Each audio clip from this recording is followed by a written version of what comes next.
When I hear Fuji shooters talk about why they love their Fuji cameras, in general, there's three things I hear. One is the ergonomics and style of the cameras, two is the Fuji colors, and three is the size. Now, not all Fuji cameras are small like this, and some of them are as big, if not bigger, than other manufacturers' full-frame cameras, but Fuji does make a number of compact X-mount cameras. And I think because of that, when this lens was released on Sony E-mount, one of the most frequent comments I got was, I hope they make it for Fuji. And just to give you a comparison between this lens and Fuji's very popular 27mm pancake lens, just looking at the two side by side, here is this new release 28mm lens, and here's Fuji's own 27mm pancake lens. And this new release lens is about half the size, maybe even smaller. But maybe more importantly, it's only 25% of the price of Fuji's own 27mm pancake lens. This is a 28mm f4.5 lens that they are calling the chip lens. It's made by Viltrox. Now, Viltrox did send this lens out to me at no cost to myself, but this is not a paid or sponsored video, and Viltrox had no say in the making of the video.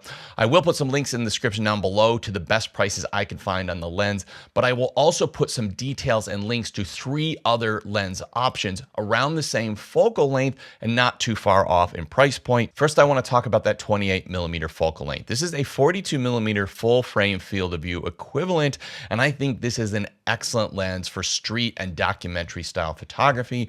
Now, the generally accepted standard and the most common lens people are going to talk about on a Fuji camera is going to be a 23mm lens, which gives you a 35mm full frame field of view equivalent. But I actually don't love that for street photography, and it's probably one of my least favorite lenses. I would rather shoot wider or a little bit tighter. And this 28mm, 42mm equivalent field of view really is a sweet spot for me and probably one of my favorite focal lengths for street photography on Fuji. And I think it's because it just gives your images a very natural look. You don't get too much distortion. You also don't get a image that is so wide that you really struggle to compose an image in a moving environment. In that moving city, in a busy environment, it's really important that we really try to get our subject and frame our subject in a way that you're identifying that person, identifying that the environment that they're in, but you don't have too many distracting elements in the image. And I think shooting at this focal length is just a little bit easier than a bit of a wider focal length. The other thing that we have to know is because this is an f4.5 lens, it really is going to test a new photographer or even any photographer because it's f4.5 and we can't change it. That means we can't go down to f2.8 or f1.8, isolate our subject and get a blurry background. We're going to have to be very conscious of what is in our frame. Not only what the person is that we're taking a photo of or the subject or the object, but what is in the background. How distracting is that? Do we have clean edges? Because with faster lenses, you can just put a subject in the middle of the frame, blur out the background, and it almost doesn't matter how you compose it. And this is really kind of a cheat code that a lot of beginning photographers use, or even when you're just feeling a bit lazy and you want an image that looks halfway decent, just blowing out the background is going to do that for you. At f4.5, you don't really have much of a choice. They're going to be able to see that background, and you're really going to have to think about the way you compose your image. And because of that, I think this is a great focal length and a great lens to learn on, because you are going to learn a lot about how to compose an image and get that subject or get that object in the frame to stand out without being able to blow out your background. The other thing to be aware of is that f4.5, this is not going to be a fantastic low light lens. That means that you're going to have to compensate in one of two different ways. You're either going to have to shoot a high ISO photo, or you're going to have to use long exposure to use a lower ISO. And I think both of those are great learning tools for beginning photographers. And I've done both in shooting these images. And if you crank up your ISO in low light environments, you can actually just turn that image to black and white, and it's going to look like a really cool, grainy black and white photo. So learning to work with contrast and ignoring color in those situations is something that you're going to be able to learn with this lens. And the other thing is to do these long exposures, which look really cool. And this lens has a kind of interesting feature that also gets you these 8-point Sunstars. I'll talk about that a little bit later in the video. But yeah, it's one that can push you to do some more long exposures in low light conditions. Now, having a look at the lens itself, first I want to just talk about the build and the handling and how well built the lens is. The body of the lens is plastic, no real surprise there, but it does have a polished metal lens mount. And in addition to that, it actually has a USB-C port for updating the firmware. I was shocked with the size of this lens that they could even fit a USB-C port in there. Now, you'll notice at the front, there is no lens cap that goes on it, and there is no filter thread. What it does have this slide over lens protector or lens cap. I'm not sure exactly what we're calling that, but this actually works really, really well. And when you're out sort of running and gunning, this is a lot quicker than actually taking the lens cap on and off and sticking it in your pocket or something like that. The other thing that you're going to notice, and I don't know if you'll be able to tell on the camera here, but this has a mask, an 8-pointed mask on the front of it. This creates 8-pointed Sunstars in the right situations when you have specular highlights in your image. And I think that is really cool. It's just a really clever addition to add something different to the lens. The other thing that you're going to notice is it has no focus ring. So there's no ability to manual focus. Obviously, there's no aperture ring.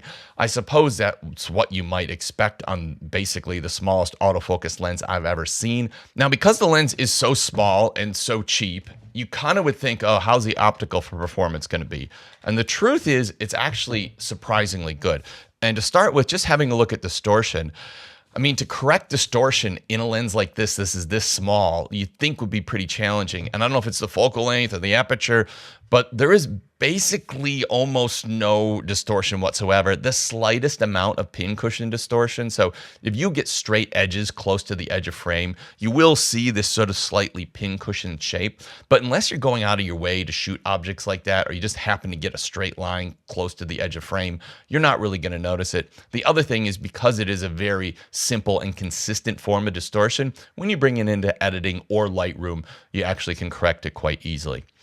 Looking at the vignette performance, the lens was originally developed for full-frame cameras, which made me think that there was going to be very little vignette. When in actual fact, the vignette is still quite heavy. It goes almost all the way to the middle of the frame. And actually, when I brought the photos into Lightroom, Lightroom was auto-correcting this for me. And eventually I figured out that I just had to turn it off. And I actually prefer the photos with that vignette in them. So it really is a personal preference thing, but this definitely has some heavy vignette, which goes almost all the way to the center frame. The other thing that I thought there would be a problem with is chromatic aberration. It seemed like that would be hard to correct in a lens this small, but man, I could not find any chromatic aberration. Like, even when I was shooting high contrast scenes with sun coming through the trees, I kept zooming in and yeah, I really couldn't see any chromatic aberration. And the same thing went for longitudinal chromatic aberration, which is a color cast before and after the plane of focus in the out of focus areas.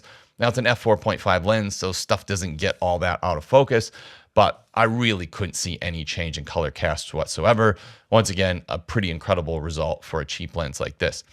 Now, the one place that I think this lens potentially has one of the poorest performances of all the lenses, these cheap 27, 28 millimeter lenses, is when it comes to flare. Now, this is very much going to be a personal preference thing, and it's really up to you how you feel about it, but it does have very strong flare that can be a problem. And in some situations, it can desaturate your image and it can take away a lot of contrast from the image. Now, this gives you kind of a vintage, retro, interesting look. And I know a lot of people that are out shooting Fuji cameras are messing with film simulations and they're lifting the blacks and they're putting film grain on.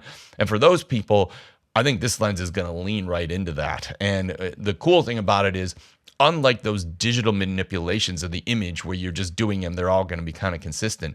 This one, you're going to get variations depending on the lighting conditions and where the light is coming from. And because of that, it's probably actually going to look much more like using a vintage lens or a vintage camera than just having some digital presets in the camera itself. So definitely a personal preference thing, but if you're a person that is really not happy with flare or really wants a clinical flare performance, then that could be a problem for you with this lens. Now, something that I almost never talk about when it comes to lenses is Sunstars, and some lenses naturally give you interesting Sunstars and some don't.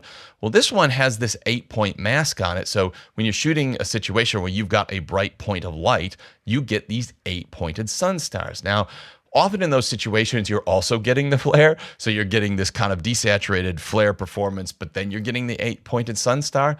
I still think it looks really cool, and I still think it has kind of a cool vintage look to it. And I think it's just a neat thing that they added that, they didn't necessarily have to add, but it just adds another element to the images and what you get out of it. Having a look at close-up image quality, the minimum focus distance isn't super close, but when you do get to the minimum focus distance, I think it's acceptable, and the image quality is actually very good. I would say it is absolutely as good as it is at shot at infinity, which is something that can be a challenge, particularly for small, inexpensive lenses. Often the closer that you get the object to the lens, you lose a bit of contrast and you get a bit of ghosting. Absolutely not the case with this, which is kind of nice because this is like a portable travel type lens, and that would allow you to go out in a whole bunch of different situations and shoot those details in a scene, whether you be in a museum or having food or out with friends and family, whatever, to get close and get some close-up images as well as the wider images of everything that's going around. This lens is going to do it for you, and the images are going to look very, very good. Now, looking at sharpness, I think this is the place that a lot of people would be afraid that a cheap lens is going to suffer. I will say that the sharpness, particularly in the center of frame, is very, very good. Now, it's not $300, $400, $500 Sigma lens good, but it's better than lenses $200, $300, $400 lenses were like 5 or 10 years ago. And it's perfectly acceptable for the price and what I would use this lens for. As you get to the corner frame, it's not quite as sharp, but not in a way that I think has any meaningful impact on the image quality, and I think it's absolutely fine. And if you're composing a good image, nobody's going to be looking at the corners anyways. Looking at bokeh and background blur, being an f4.5 lens, you don't really get deeply out of focus areas, but when you do get close to something, the areas do become out of focus, and when they do, they look absolutely fine. I don't think it's anything that I'd get too excited about, but it's not anything I would worry about either. So in close focus situations, you are going to get a nice, pleasing backdrop with that bokeh and background blur. Now, a very important thing about this lens being an autofocus lens, and I've tested this on the Fuji camera specifically, and I've tested it on a number of different model cameras, XS20, XT1, and XH2. And what I've done is I've actually compared the performance of the Viltrox lens to Fuji's own 27mm lens, because I thought that was a good reference point rather than just saying how it performs, because particularly with Fuji cameras, when we're talking about how a lens performs, often we're actually talking about how the camera performs. So I thought shooting these side by side and testing them side by side would give me a better indication of what the lens is actually doing. First of all, looking at the photo mode, actually the Viltrox lens was significantly better and significantly faster than the Fuji 27mm f2.8. It was faster in single autofocus mode, and it was faster in continuous mode, and it was more certain. Now, that was with the newer cameras, the XS20 and the XH2. Now, once I put it on the XT1, I found that it started to hunt a little bit more, but then I put the 27mm on by Fuji, and it basically hunted the same amount. So there was almost no difference between the two. Continuous autofocus with the XT1 in either of these lenses wasn't all that usable. So I put it in single autofocus mode, and I found they both worked well. But the Viltrox was actually faster, so I would say that it had better performance. So if you're shooting on an older Fuji camera, I think you're probably going to be better off running in single autofocus mode or single shot mode, where it just locks in and then it stops, rather than continuous mode. On the newer model cameras, the continuous mode worked okay, but if you wanted to be certain, or if you had any of those pulsing problems, which I didn't really, then you could put it in single mode, and that'll definitely take care of that. Now, in video mode, we got kind of a different story. And in continuous autofocus mode, both the Fuji and the Viltrox would hunt, and they bounced around between different subjects. They'd go to something in the background, then something in the foreground. And because of that, I would say that the video autofocus mode on both of these lenses is pretty poor.